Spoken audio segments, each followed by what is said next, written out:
मोहम्मद जावेद मौसूफ अपने रफ़क़ा के साथ आए और मुकालमा पेश करें। मुकालमा भी कर दे, मुकालमा भी करिए।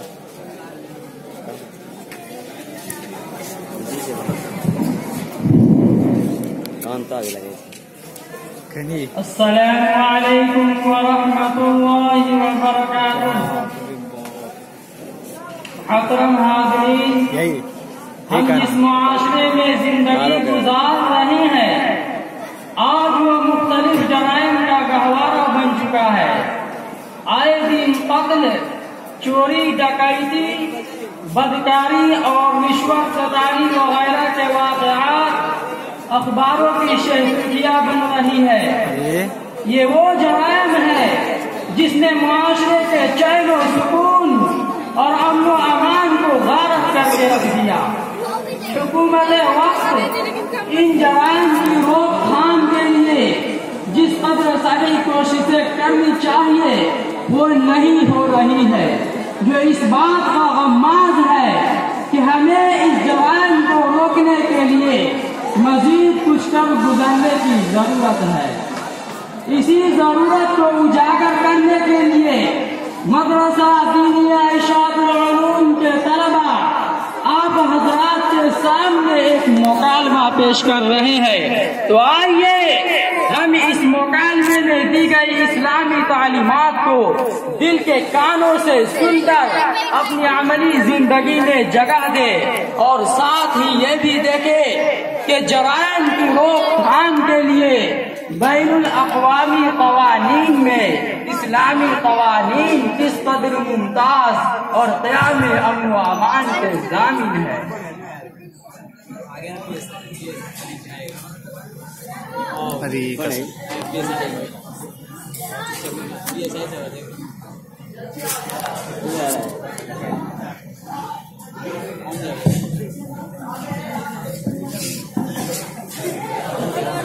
कसम से कैसे लगता है? इससे भी खतरनाक हुआ है मुझे। फुल पैंट शर्ट पहने रहे अभी वाला भी पीछे आ गया।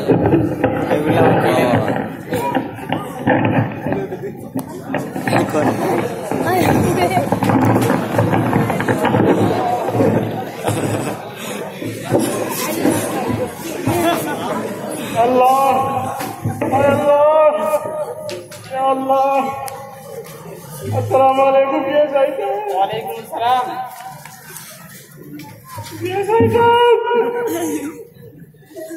मेरे लौटे लाडले मियां बीवी के बुढ़ापे के सहारे बेटे को मेरे दुश्मन ने बड़ी बेरहमी के साथ कत्ल कर डाला। उसका सरदम से जुदा करके जिंदगी टुकड़े टुकड़े कर दिए। वो चीखता चिल्लाता रामो करम की भीख मांगता रहा, लेकिन उसने रहम सब पाक और जालिम को उस पर जरा भी रहम न आया और कतले के बाद मुझे भी धमकी दी है कि अगर तूने FIR दर्ज की तो जो अंजाम तेरे बेटे का हुआ है वही तेरा भी होगा। पिया साई साहब, पिया साई साहब, आप मुझे उस जालिम से बचाइए और मेरे बेटे के उस कातिल को शरई सजा दिलाइए। पिया साई साहब, आप इत्मीनान रखिए, हम अपने महकमे को आपकी मजबूत सिक्योरिटी को हिदायत देते हैं और अनकरीब उस जालिम कातिल को आप तख्ते-ए-दार पर लटकता हुआ देखेंगे। शुक्रिया साहब, मैं आपसे इंसाफ की उम्मीद लेकर सफलता हूँ। खुदा हाफिज़।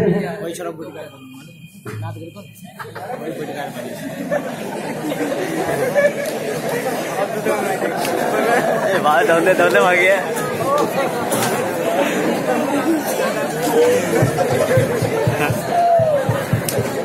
वालेकुम अस्सलाम। कहिए ना आप, क्या बात है? इतने हैरान और परेशान नजर आ रहे हैं, क्या कोई हादसा पेश आ गया है?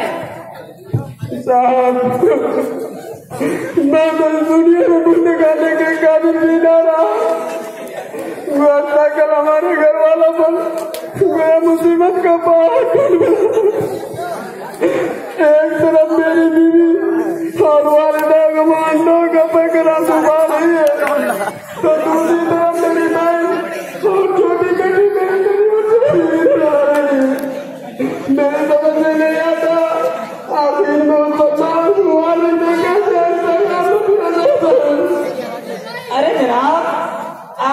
ये तो बताइए कि हुआ क्या? आप और आपके घर वाले गमगीन और समय हुए क्यों?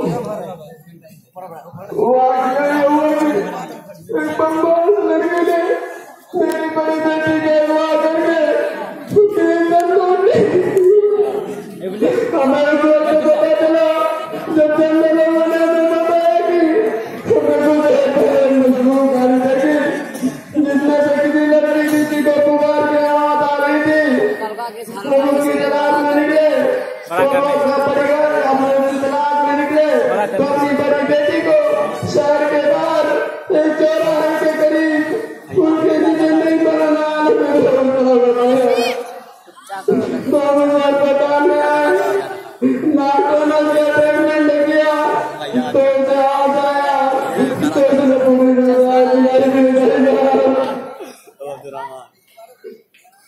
आप हमारी मदद कीजिए। पहले फुर्सत में उस्मान आलम बदमाश के खिलाफ एफआईआर दर्ज करा दीजिए और जिन जिन लोगों पर आपको शक है उनका मुकम्मल नाम और पता लिखवा दीजिए। हमें यकीन है कि हमारे जराये बहुत जल्द खाती मुजरिम की गर्दन तक पहुंचकर उसे अदालत के कटहरे में ला खड़ा करने में कामयाब होंगे और उसे अपनी इस बदकारी की निहायत दर्दनाक सजा दी जाएगी। ठीक है साहब, मैं आपके हदायत के मुताबिक एफआईआर दर्ज करा देता हूँ और मशकूका मुस्तफा अपराध के मुकम्मल नाम पता भी लिखवा देता हूँ। अस्सलाम वालेकुम।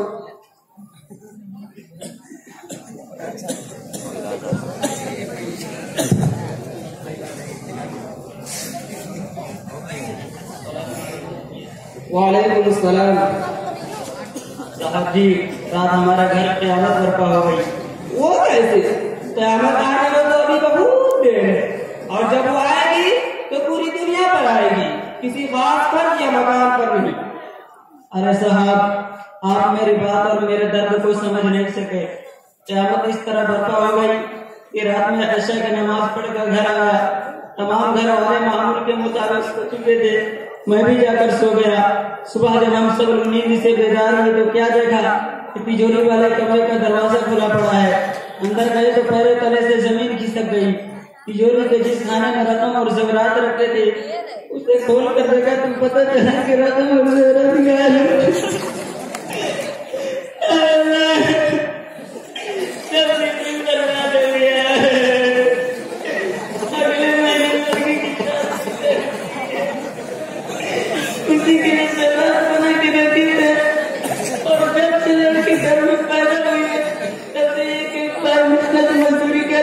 अपने पसीने की कमाई जमा की थी और आज मैं पूरा सरमाया मेरा चोर के लिए हो गया।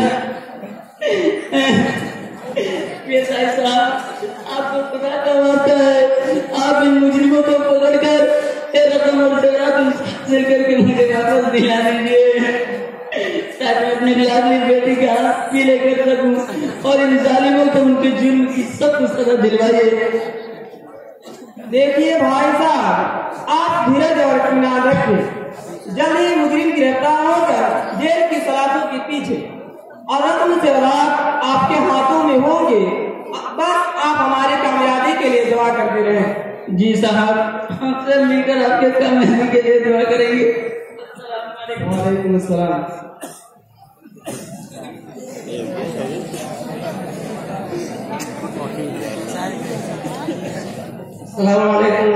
वालेकुम सलाम। ये साहब, मैं पंजाब नेशनल बैंक का मैनेजर हूँ। मुल्क के बहुत बड़े ताजिर मीरू राजा ने आज से 20 साल कबल मेरे बैंक में अपना अकाउंट खुलवाया था और उसी वक्त 2,50,000 करोड़ रुपए ठीक 20 साल बाद अदायगी के शर्त पर बतौर लोन लिया था।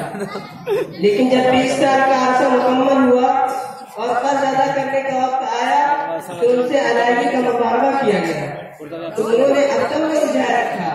लेकिन जब हमारी जानब से मुतालबा शिद्दत अख्तियार कर गया तो मुल्क से ही फरार हुए और इस वक्त लंदन में बैठे हैं। कहाँ बैठे हैं? लंदन में। ये साहिब, मेरे बैंक का तो दिवालिया निकल गया।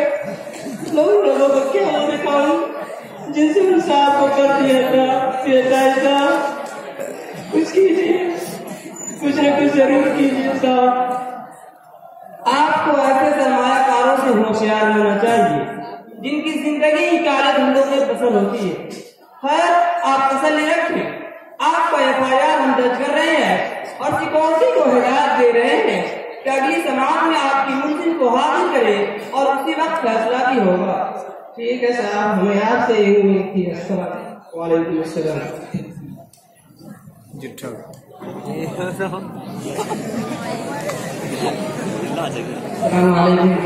वालेकुम अस्सलाम।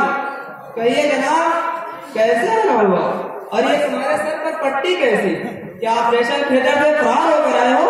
ये साहब, आपके पड़ोस में भी कोई पड़ोसी जरूर रहता होगा, लेकिन मेरे पड़ोसी जैसा है। हाँ जरूर, मेरा भी पड़ोसी है और ये हकीकत है कि जब से दुनिया वजूद में आई, इंसान ने मिलजुल कर रहना सीखा। उसे किसी न किसी का पड़ोसी जरूर करना पड़ा है। करीबी रिश्तेदारों के अलावा इंसान का हमसायों और पड़ोसियों से मुस्तकिल राब्ता रहता है।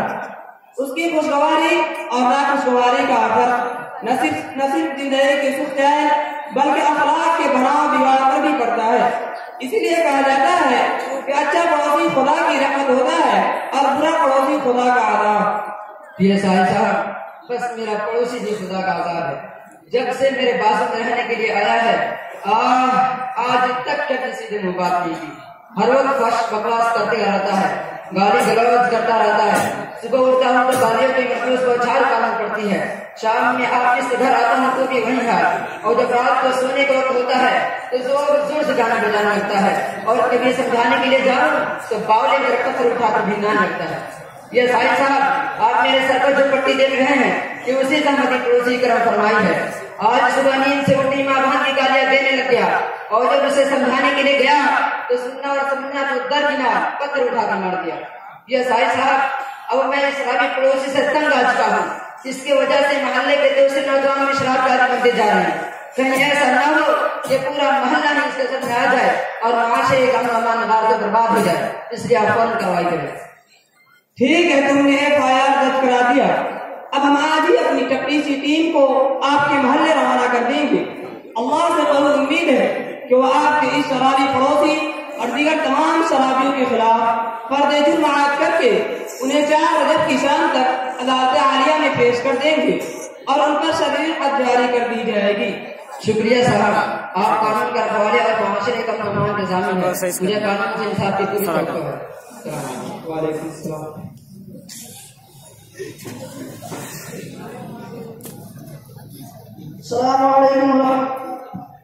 वालेकुम अस्सलाम रहमतुल्लाहि व बरकातुहू।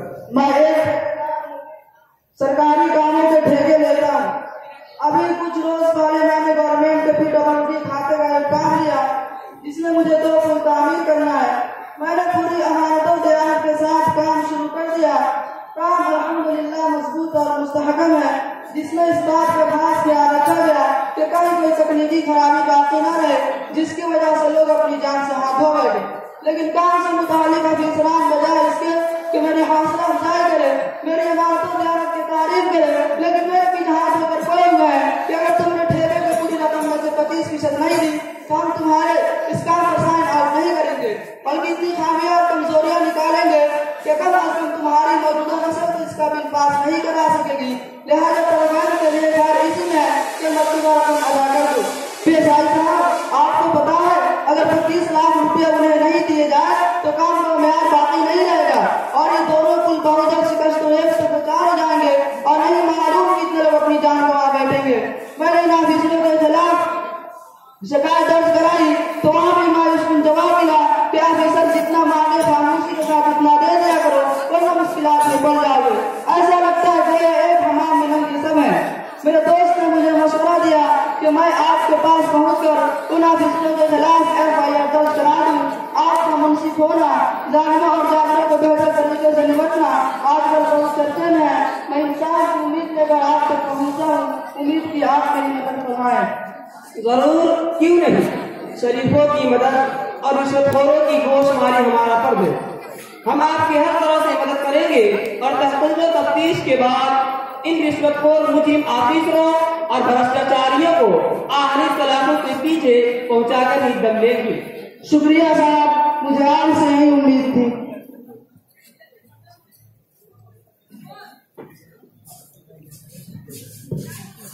जिला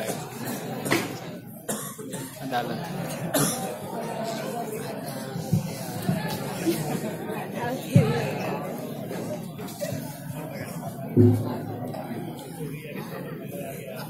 ये कौन है खाना और तो हम देखिए तो जज कैसा लोग हम लोग दिखाएंगे अपना जज ये वकील लेके ना ये ऑफिसर रख अबे तो जज साहब हाँ ये वाला जज मोहतरम हाज़रीन, पुलिस ने तमाम मुलजिमीन को गिरफ्तार करने में कामयाबी हासिल की और आज मोरखा 3 रजब 1439 को उन्हें अदालत आलिया में पेश किया जा रहा है। अब देखिए इन मुजरिमों के खिलाफ अदालत आलिया क्या फैसला सुनाती है और मुआशरे पर इसके क्या दो नतज मुरतब होते हैं। मुकदमा नंबर 1 के फरीकैन कमरे अदालत में हाजिर हों।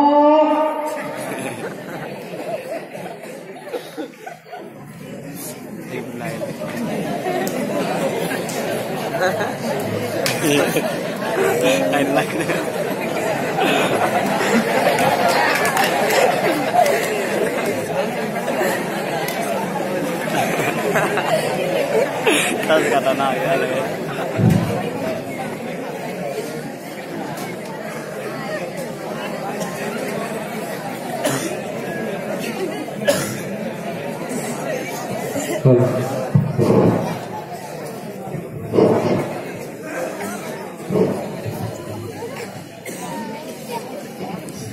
आपके वकील पर मर्डर यानी कत्ल का मुकदमा दायर है। क्या आप अपने वकील की तरफ से कोई सफाई पेश करना चाहेंगे? जी मोहतरम जज साहब, मेरे वकील को अपने जुर्म का एतराफ है, मगर अंजाम से बेखबर होकर उसने कत्ल का इंतजाम किया है। यह उसका पहला कत्ल है और मुजरिम की पहली गलती माफ होती है। जैसे किसी गैर महरम पर अचानक नजर पड़ जाए तो माफ होती है, लिहाजा आप भी मेरे वकील की इस पहली गलती को माफ फरमा दें। वकील साहब, कातिल को मौत की सजा देना यह हक़ शरअ है और बंदा हक़ शरअ को माफ नहीं कर सकता। लिहाजा अदालत आलिया इस मुजरिम कातिल को अल्लाह ताला के फरमान या अय्युहल्लज़ीना आमनू कुतिबा अलैकुमुल क़िसासु फ़िल क़त्ल अल-हुर्रु बिल-हुर्रि वल-अब्दु बिल-अब्दि वल-उन्सा बिल-उन्सा और वलकुम फ़िल क़िसासि हयातुन या उलिल अलबाब लअल्लकुम तत्तक़ून और मक़ासिद शरीयत की दफ़ा 1 हिफाज़त नफ्स के तहत मौत की सजा सुनाती है। मुकदमा नंबर 2 के फरीकैन कमरे अदालत में हाजिर हों।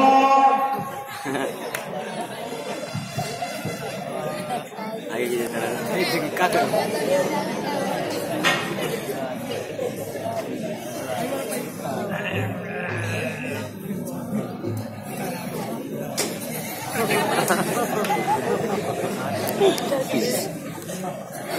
आपके मुवक्किल पर अगवा और जिना का मुकदमा दायर है। क्या आप अपने मुवक्किल की तरफ से कोई सफाई पेश करना चाहेंगे? जी मोहतरम जज साहब, मेरे मुवक्किल को अपने इन दोनों जुर्मों का एतराफ है, लेकिन मेरे मुवक्किल को अपने इन दोनों जुर्मों का एतराफ है, लेकिन मैं आपसे दरख्वास्त करता हूँ कि आप इन्हें इस बार माफ कर दें, आइंदा वो इस तरह की हरकत नहीं करेंगे। शरई कवानीन वो है जिन्हें खुद अल्लाह रब्बुल इज्जत ने अपने बंदों के लिए मुंतखब किया है, उन्हीं में हुदूद भी दाखिल है। और हुदूद के सिलसिले में ये याद रखना चाहिए कि सुबूते जुर्म के बाद उस पर मुरत्तब होने वाली सजा को अदालत माफ नहीं कर सकती है, क्योंकि इरशाद बारी ताला है अज़्ज़ानियतु वज़्ज़ानी फजलिदू कुल्ला वाहिदिन मिनहुमा मिअता जल्दा वला ताखुज़कुम बिहिमा राअफ़तु फी दीनिल्लाहि इन कुंतुम तु'मिनूना बिल्लाहि वल यawmil आखिर वलियशहद अज़ाबहुमा ताइफ़तुम मिनल मुमिनीन। ज़िनाकार औरत और ज़िनाकार मर्द, तो दोनों का हुक्म ये है कि उनमें से हर एक को 100 दूसरे मारो और तुम लोगों पर उन दोनों पर अल्लाह के मामले में ज़रा रहम न आने पाए अगर तुम अल्लाह और रोज़े आखिरत पर ईमान रखते हो। और चाहिए कि दोनों के सजा के वक्त मुसलमानों की एक जमात हाजिर रहे, क्योंकि आपका मुवक्किल गैर मुहसन यानी गैर शादीशुदा है। लिहाजा अदालत आलिया उसे मकासिद शरीयत की दफा 3 हिफाज़त नफ्स के तहत 100 कोड़े लगाए जाने का हुक्म सुनाती है। और कानून नाफिज करने वाली एजेंसी को यह हुक्म देती है कि 3 दिन के अंदर अंदर मुजरिम के कोड़े लगाए जाने के इंतजामात को मुकम्मल करके इस अदालती हुक्म को नाफिज करें। मुकदमा नंबर 3 के फरीकैन कमरे अदालत में हाजिर हो।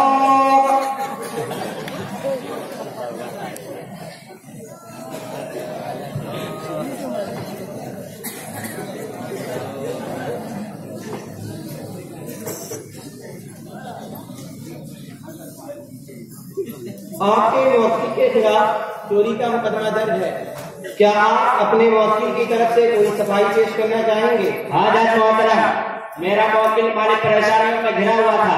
अपने बीवी बच्चों के अखराजात उनके दिल में बढ़ चुके थे और आजकल महंगाई से बातें कर रही है कि आलू टमाटर बैगन और दाल भात और साग पात जैसे तमाम अशियाएं तकरीबन एक ही दाम में फरोख्त हो रही है और मेरे वकील ने यह पहली मर्तबा चोरी की है, वो भी मजबूरी की हालत में, जबकि कानून मजबूरी के ममलूकात को भी जायज कहता है।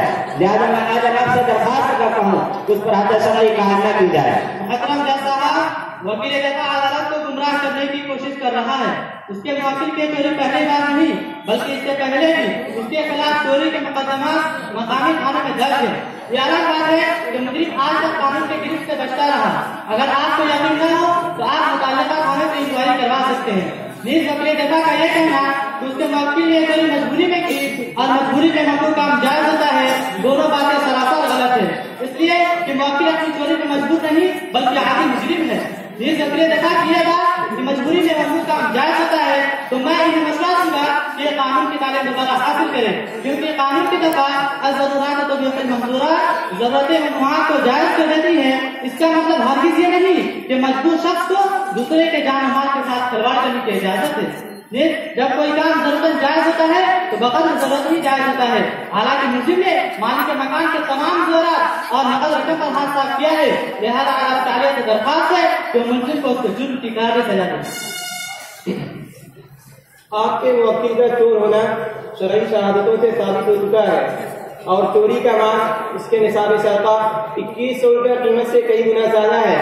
लिहाजा अदालत तमाम हाज़रीन और गवाहों की मौजूदगी में मुजीब नंबर 3 को खुदाई फरमान वस्सारिक़ु वस्सारिक़तु फ़क़्तअू अयदियहुमा जज़ाअन बिमा कसबा नकालन मिनल्लाह और मक़ासिद शरीयत की दफ़ा 3 हिफाज़त माल के तहत इसके दायरे हाथ काट दिए जाने का हुक्म सुनाती है।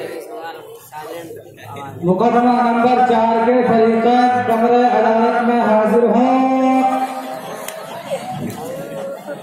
हेलो हेलो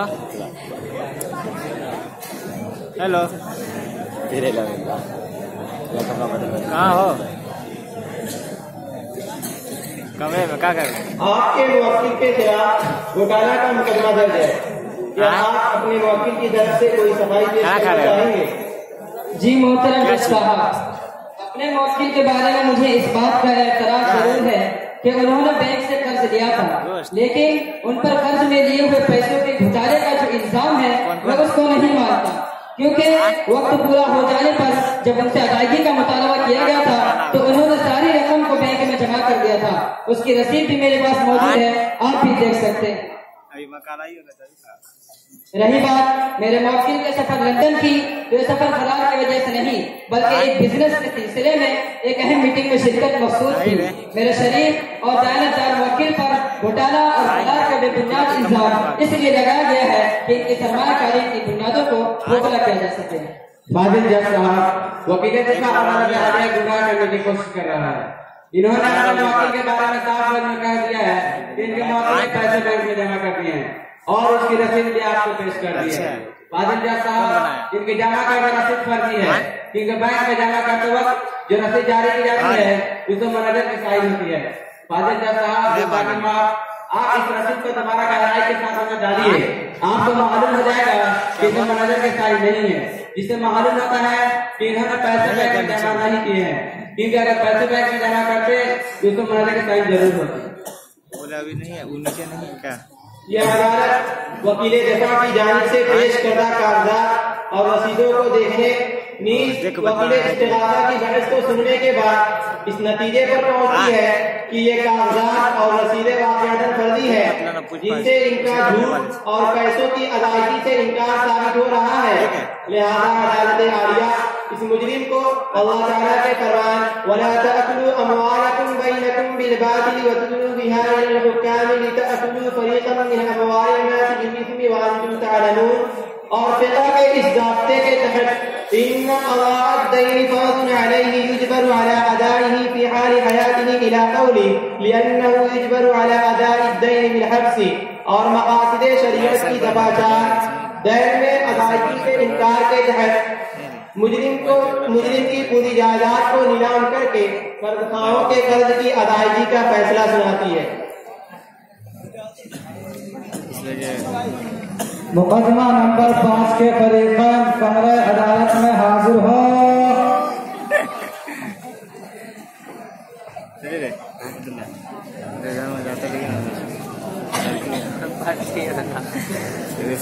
भाई आपके मुवक्किल के खिलाफ शराबनोशी और का मुकदमा दर्ज है। क्या आप सफाई पेश करना चाहेंगे? मोहतरम जज साहब, मेरे मुवक्किल को शराबनोशी का एतराफ़ है, लेकिन जरा आप ये तो बताएं कि अगर कोई शख्स बीमार हो और या मुस्तकिल तौर पर शिफा हो तो क्या मरीज के लिए शराब का इस्तेमाल लाज़िम नहीं? क्योंकि अगर वो शराब नहीं पीता और मर जाता है तो वो अपने आप को हलाकत में डालेगा। और ये बात फरमाने वाले सब कुछ वहीं पे रही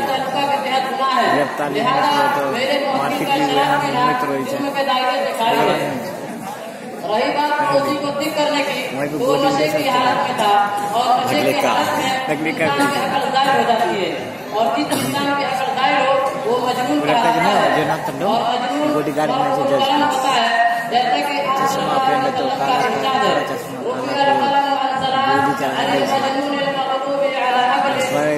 दोनों तरफ रहते हुए इसी तरीके से इसलिए मैं अदालत आलिया से दरख्वास्त करता हूँ कि मेरे मुवक्किल को बाइज्जत बरी किया जाए।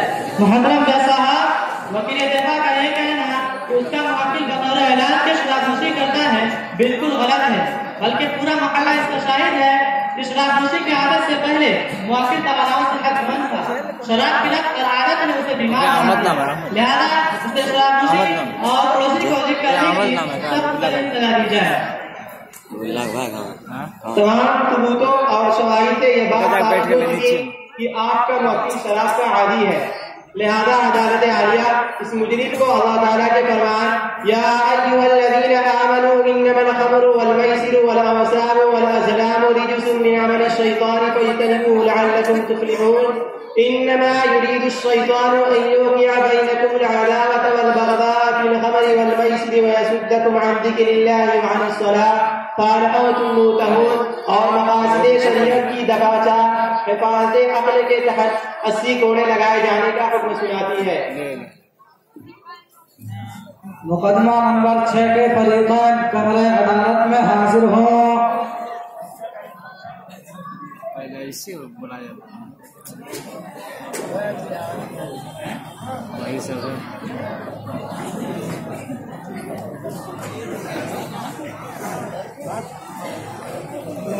आपके मुवक्किल के खिलाफ रिश्वतखोरी का मुकदमा है।